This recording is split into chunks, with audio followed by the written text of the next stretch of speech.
Hello mga mare! Try naman daw natin mag voiceover. Sige nga, tingnan natin kung papasa. Napakadali lang naman ang lulutuin ko. Corn beef!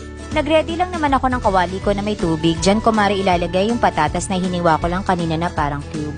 Kung mapapansin mo mare, hindi talaga ako nagigisa. Talagang hindi ako nagigisa. Hindi dahil sa wala akong mantika. Kita mo naman, nasa harapan mo lang, 'di ba?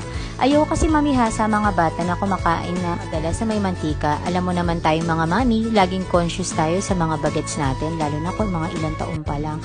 So ito na nga mga mare, mapunta naman tayo uli sa niluluto kong corned beef. So ito na nga, hinayaan ko lang maring kumulo siya ng mga ilang minuto. Siguro mga 10 minutes yan siguro mga mare.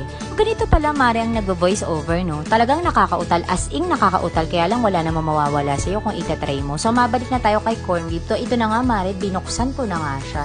After ko nga siyang buksan, nilagay ko na siya sa kawali ko na mayroong patatas. Yun nga lang mare, wala nga lang akong sibuyas at bawang. Tinamad lang talaga ako mare lumabas. Yan lang talaga kasi yung meron sa kusina ko. So bali, hinalo ko lang yan mare. Hinalo. Medyo inalisan ko lang siya ng konting tubig. Tsaka nakita mo naman mare, ang juicy na ng corned beef. Alam ko mare, napapakamot ulo ka dahil ang dali-dali lang naman ang niluluto ko.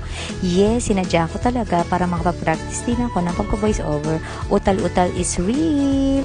At ito na nga ang aking finished product, corned beef! Yay! Uy, may nagpapasikat pa. Inuuto pa ako. Sige, nadala mo na nga ako. Kain na! Uy, happy cooking.